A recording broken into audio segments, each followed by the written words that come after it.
All right, everybody, it's Zane with Sailing Views, and here's where we are today.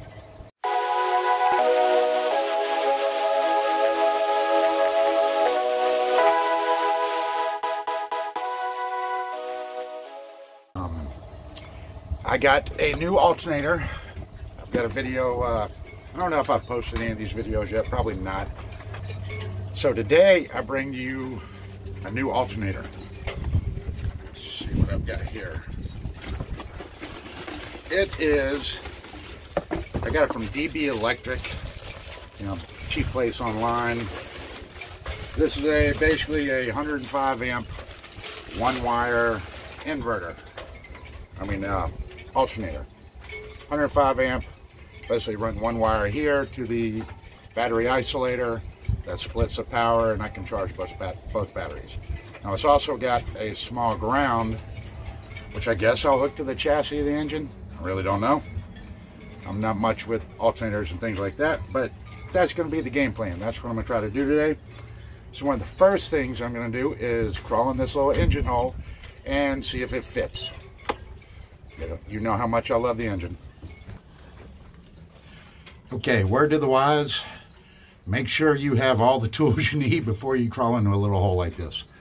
I've been pretty good about keeping them right here above this lip, but apparently I didn't do a good enough job this time. All right, so let's see if I can get this hooked on here.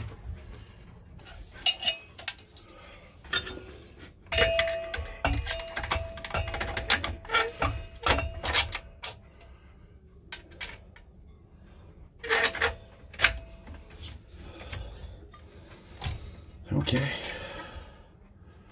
that part fits.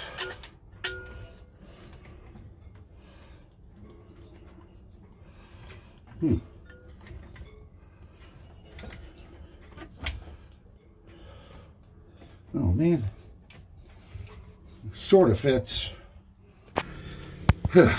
So on closer examination, I'm realizing it doesn't quite fit right. Let me show you the problem here.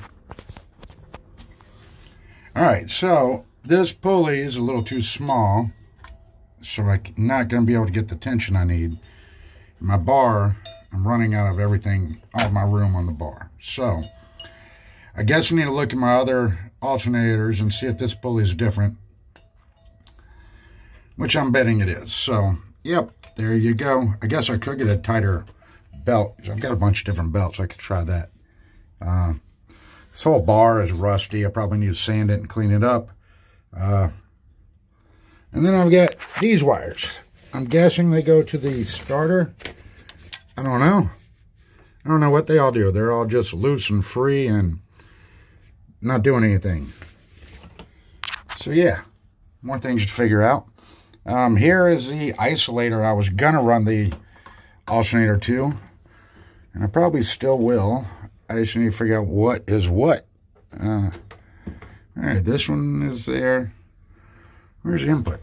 The orange. Okay, so this orange one might make it around to that, but that's kind of a silly way to do it. So, yeah, more fun trying to figure out electrical. So, yeah, I'm an idiot.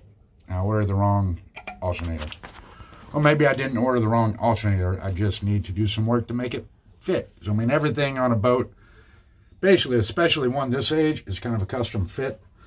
So, yeah, I'm going to try to figure a few things out. I'll let you know. So, since the alternator is not going to work, I think what I'm going to go ahead and do is make up some wires to go from the alternator to the isolator. And then new wires from the isolator to the battery banks, because I have one on this side. The house, or the starting battery, is forward. They're basically underneath the stairs. Now this boat was set up with a bank on this side, a bank on this side, and the starting batteries. I'm eventually going to go back to that, but right now I'm just straight lining with the bank on the starboard side and the starter batteries. So I'm going to run some new wires for that. I've got some good 6 gauge, which should help get the alternator pushing enough power into the isolator, which then I can split to, have it charge a starting battery and the primary house bank. I'm guessing that I'm swapping the primary house banks compared to how it was wired in the beginning, which to me is not a bad thing, as I don't know where anything goes. So I'm gonna figure it all out anyway, and I'll, you know, gonna rewire everything in the long run. So I may as well start with this. So there you go.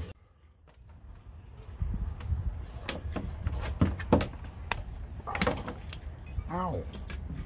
I just pinched myself. That hurt.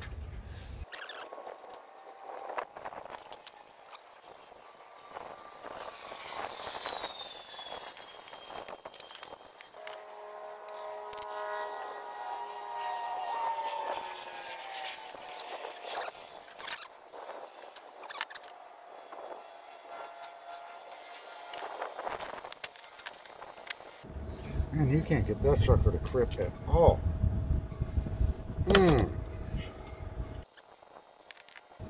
Alright, so plan B.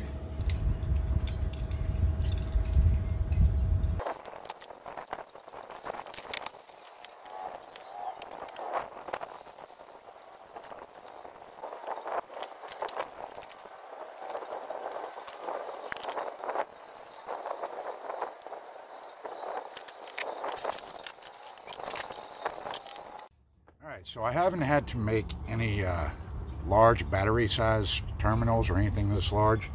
So I'm realizing a lot of my tools aren't working. I've even got this really cool ratchety one, but it doesn't work either. So yeah, I'm kind of having to learn as I go. And right now I'm learning that my favorite tool for crimping these on is going to be this. Now when I get it done with that, then I put, you know, your regular wire stripper crimp on there, just put some little dents in it. And of course I'm shrink wrapping it at the end so that it helps hold it together. It keeps corrosion out, keeps water out. So in theory these should stay. We will see. Voila. New alternator cable. Yay.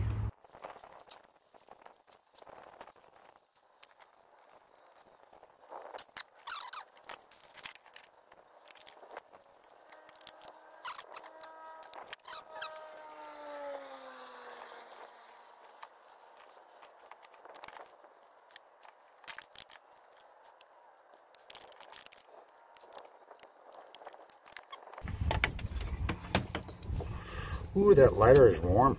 I cannot for the life of me imagine why, though.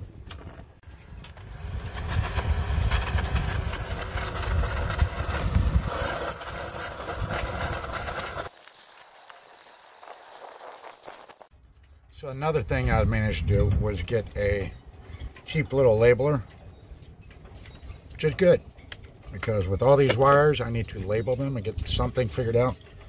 So there you go. House positive. So I'll end up putting that on one of these wires I just made, and that way when I'm down there it's just easier to find things and get things figured out. Now this is definitely going to slow the whole process down, but you know what, I'd rather have it all labeled for the next guy who comes on this boat and has to figure out the wiring. At least some of this will help. So let me start playing with this label maker and I'll let you know.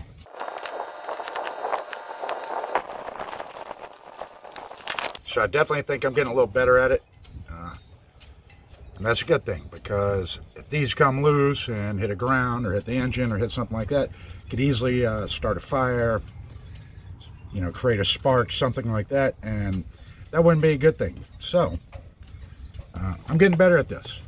Now the next thing, like I say, is put a little shrink wrap on there, one to keep the, you know, the moisture out and keep humidity out and just keep the wire from corroding. Also, it, you know, it helps make sure the end just doesn't twist and come loose. So this wire I'm doing now is from the isolator to the starting battery, which is a pretty good size run. So I'm just going to keep this up. I'll be back. Okay, so with the alternator now working, and I did manage to get the wires made, I decided to do a couple other projects. And they're changing out these little 4-inch speakers for some 6-inch speakers.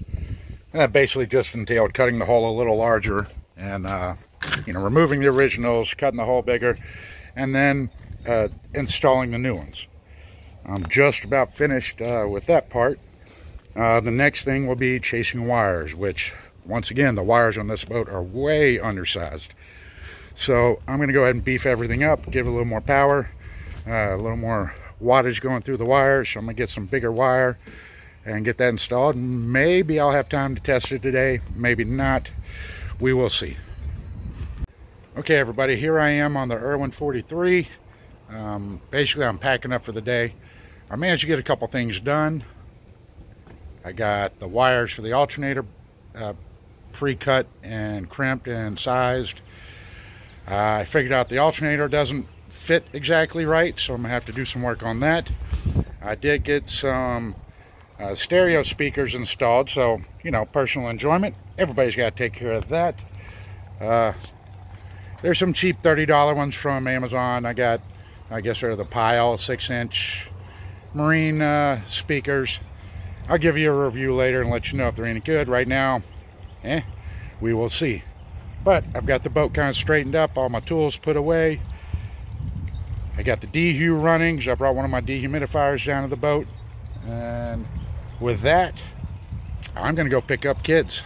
Go see a couple basketball games and have some fun with the family today. So, there you go. Over, out, bye-bye.